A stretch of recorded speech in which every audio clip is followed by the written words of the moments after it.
Så vil jeg begynde at dele min. Yes. Og kan I jo lige fortælle mig, om I ser min skærm nu, og den er meget rød. Okay. Godt.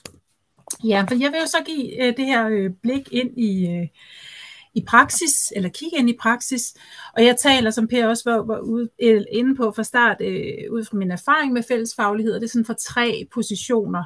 Dels så har jeg det mit virke i Astra, hvor jeg arbejder 3 dage om ugen, og har arbejdet i mange år, og har været med til at udbrede kendskabet til fælles prøve og måske fællesfaglig praksis via vores hjemmeside og skriverier og kurser og workshops og den slags.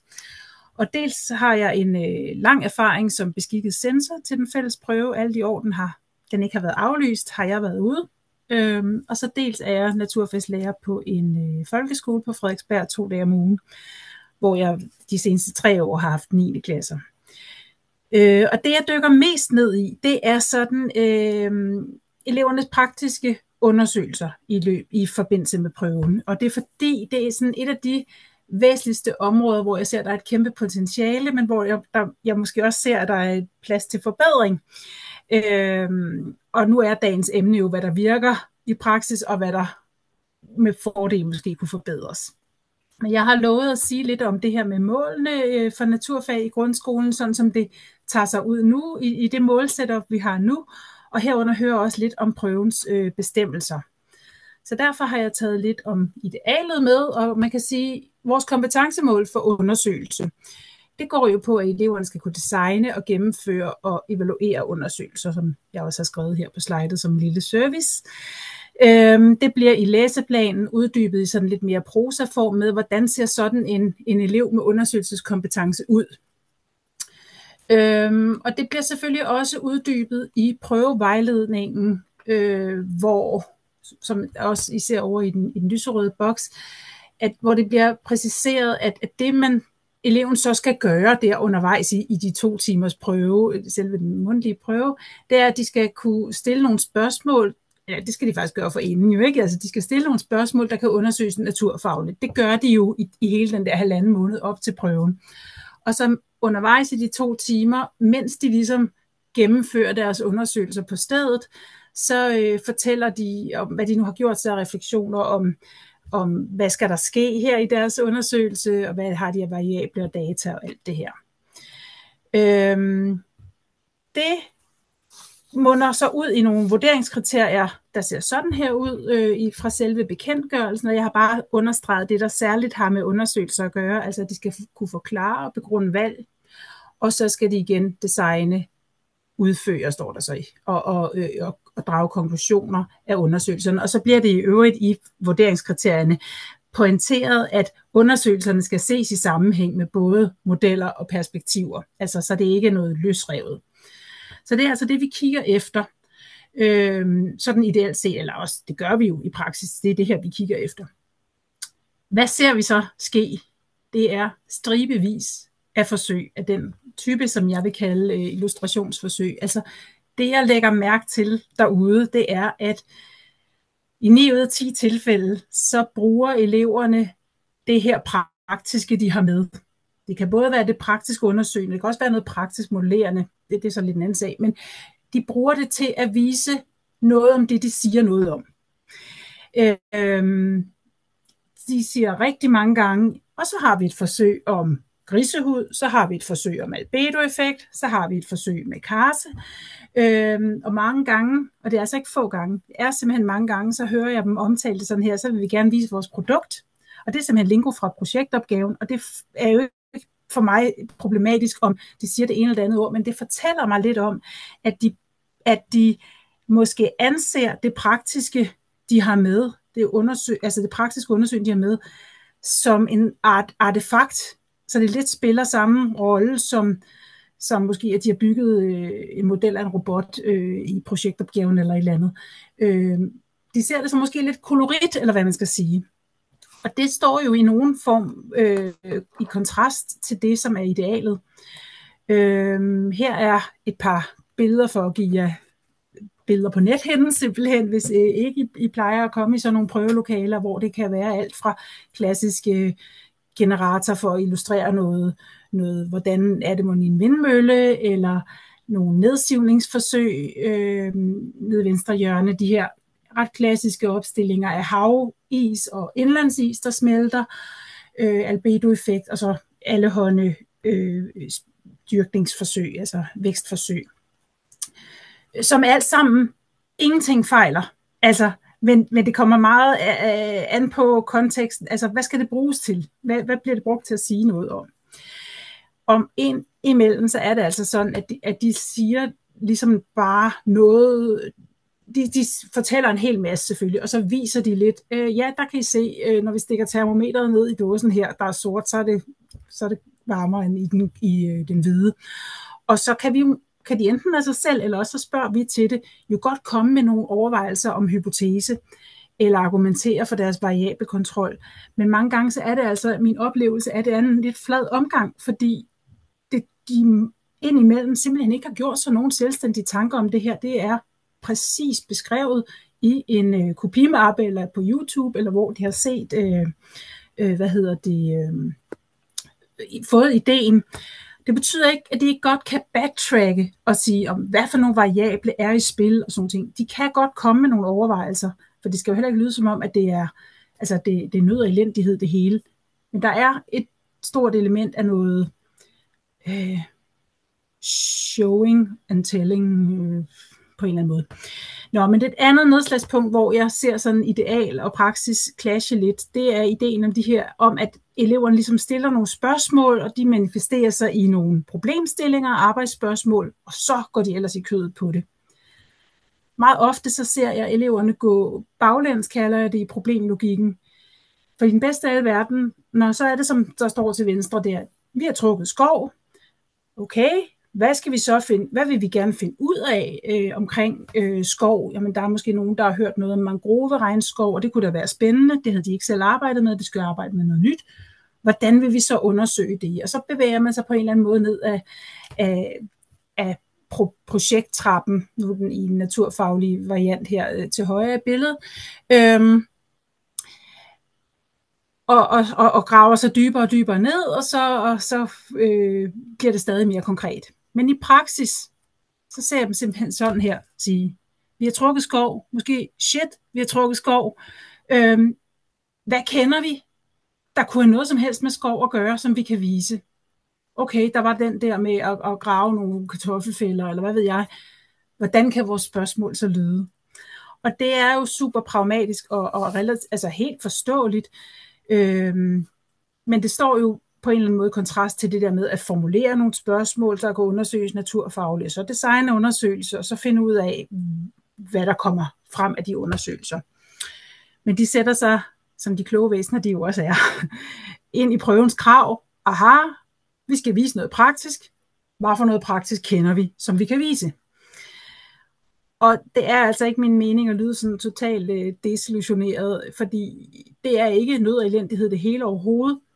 Jeg ser masser af motivation, og hvad skal vi kalde det, situeret virkelyst. Og jeg ser børn, der gør sig erkendelser undervejs i den her prøve, ikke på de 2 timer, men i det forløbet på vej derhen, og faktisk lære noget. Og jeg har jo også en form for løsning på det der med, at undersøgelserne ofte kan opleves som at være lidt på skrøm, hvis jeg kan sætte det på spidsen. Og det er det, jeg i mangel af bedre ord kalder for ægte undersøgelser. I må virkelig tage de der citationstegn omkring ægte med. I min forstand er det, når eleverne prøver at finde ud af noget, som ingen har svaret på allerede. Og nu har jeg sat et skærmbillede ind af de eksempler, jeg kommer med i en Mona-artikel, jeg har skrevet om, der ligger ligesom lidt til grund for det her.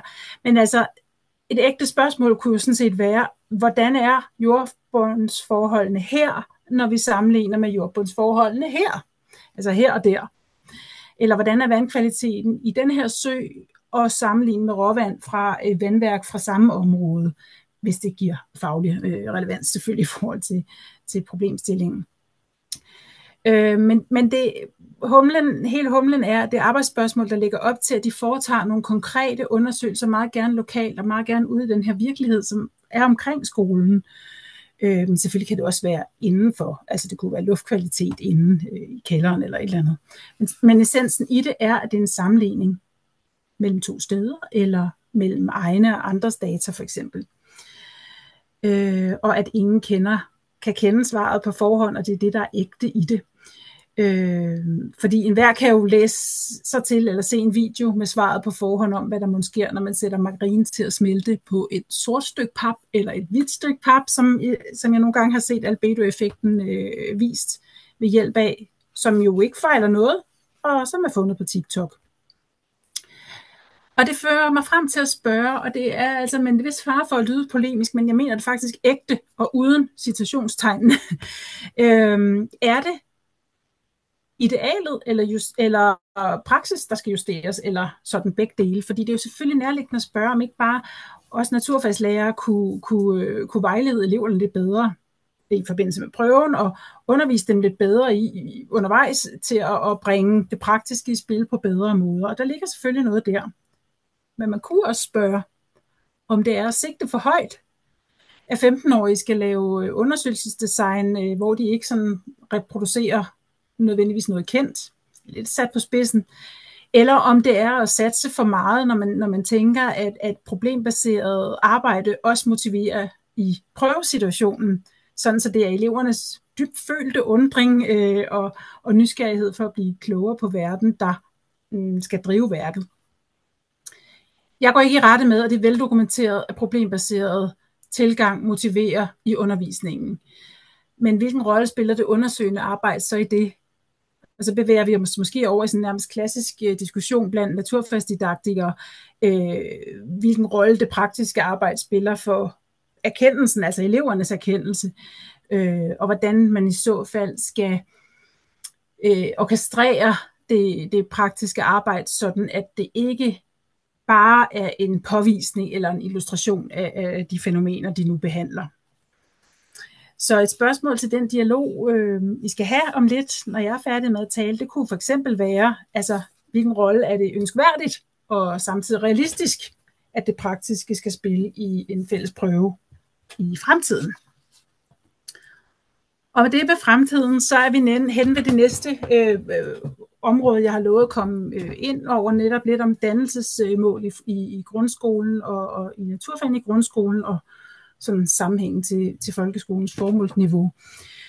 Og det fællesfaglige befinder sig i et vadested netop nu, hvor den fælles prøve sådan set er oppe i luften, og en ekspertgruppe, der skal kigge på altså på det samlede prøvetryk i grundskolen, skal komme med i sommeren 26, altså med lidt mere end et år. Hvad der sker med den fælles prøve, det er simpelthen ikke til at sige noget om. I er nok eller måske bekendt med, at dens navn er nævnt ved navnsnævnelse i den politiske aftaletekst for altså bag det, der hedder Folkeskolens kvalitetsprogram. Den skriftlige prøve finder sted for sidste gang i år, i næste uge, hvis ikke jeg tager fejl. Og så er den egentlig afskaffet. Samtidig så, som en del af det her kvalitetsprogram, så kommer der nye fagplaner, altså som skal afløse de eksisterende fælles mål, hvor de træder i kraft der fra skoleårets start i 27, og indtil da kommer i så nogle foreløbige versioner, der kører igennem nogle iterationer. Og de skal, altså de nye fagplaner, de skal afløse fælles mål, og bag dem ligger der sådan en intention om at bringe fagets praksis i bedre samklang med folkeskolens formål. Og det udmønter man i sådan 3 centrale begreber, en såkaldt didaktisk treklang for elevernes dannelse, men som altså, hvor elevernes engagement og kundskaber og myndigheder er en eller anden slags baggrundscanvas, eller hvad man skal sige, for for de nye fagplaner, som skal skrives. Vi behøver ikke nødvendigvis skrive de ord. Og når jeg siger vi, så er det fordi, jeg sidder med i den arbejdsgruppe, der skal lave fagplanen for biologi. Det er vi gået i gang med. Vores opgave er at vise, hvordan netop vores fag, biologi, og selvfølgelig gælder det samme for de andre fag, bidrager til elevernes dannelse. Hvilket jeg også synes er super sympatisk forhavende. Ikke nødvendigvis så nemt, fordi idealet er, at lærerne skal kunne bruge de her fagplaner til konkret undervisningsplanlægning. Det tænker jeg jo selvfølgelig med stille sind, at det plejer vel nok altid at være intentionen med læreplaner. Men det er altså blevet pointeret. De skal være af sådan en beskaffenhed, at folk kan bruge dem. Og det skal de gøre, fagplanerne, ved at ligesom hjælpe med at udpege det indhold og de måder at arbejde på, som så rummer mulighed for, at eleverne engagerer sig personligt. Det er det, der ligger i kronbladet der med engagement.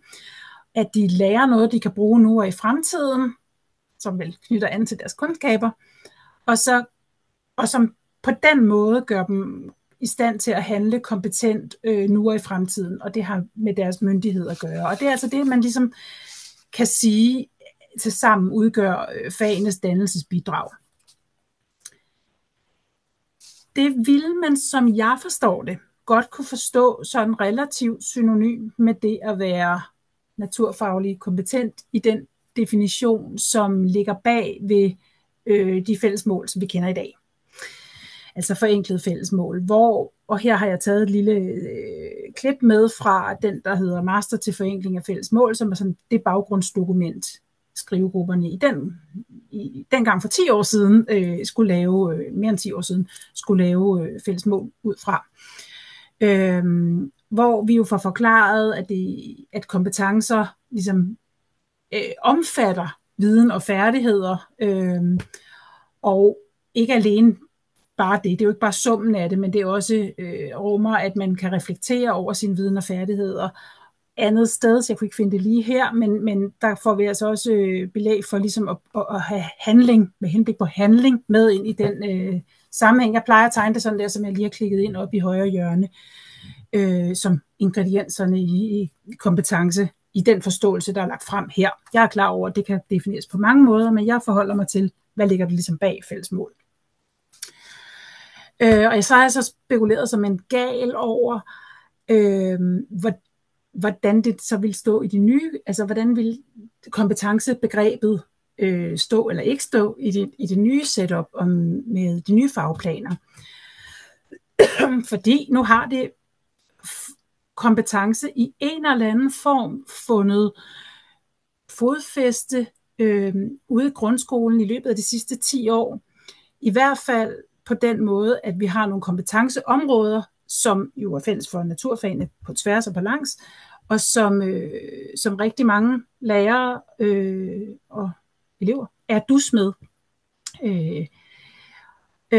Ved første øjekast, og det har nogle af jer måske også bemærket, så står der faktisk ikke noget om kompetence i de skriftlige materialer, der indtil videre har ligget, eller stadig ligger tilgængelige om de nye fagplaner. Men i og med, at arbejdet er gået i gang nu, så er der kommet sådan nærmere dessiner fra STUK om opgaven, og har jeg taget en lille bid fra et af de bilag, hvor der ligesom, som jeg, fordi jeg sidder i gruppen, har fået tilsendt om, hvordan skal vi forstå de forskellige ord i det her nye setup. Og der står lidt omkring kompetence. Der står sådan her, at det beror på en central tankegang og måde at forholde sig til fagets fænomener, og at det bliver ligesom fortolket omsat til fagligt kvalificerede handlemåder, der og kompetencen manifesterer sig i en mestring, sådan at eleverne bliver i stand til at handle kompetent, kunne man også sige. Så jeg vil sige, jeg ser det i hvert fald sådan, at på tværs af det der, tilbage til det her, som var det forrige, og nu med det her, så ser jeg altså en relativt pæn samklang, og ikke noget modsætningsforhold. Gud skal takke og lov. Så, men jeg er da spændt på at kaste de her par spørgsmål ind i dialogen bagefter, hvis I synes, det er spændende at snakke om selvfølgelig, men hvilke konsekvenser det vil have, hvis nu begrebet naturfaglig kompetence eller i hvert fald de 4 kompetenceområder ved navn nævnt undersøgelse, modellering, perspektivering og kommunikation, ryger ud i de kommende fagplaner. Hvad vil det have af konsekvenser derude? Og så spørgsmålet, jeg sagde før, om det er idealet eller praksis, der skal justeres, når det kommer til elevernes undersøgelser. Og det var egentlig sådan det, jeg havde lyst til at sende jer ud med. Men nu kan I jo se, hvad I finder klogt at snakke om.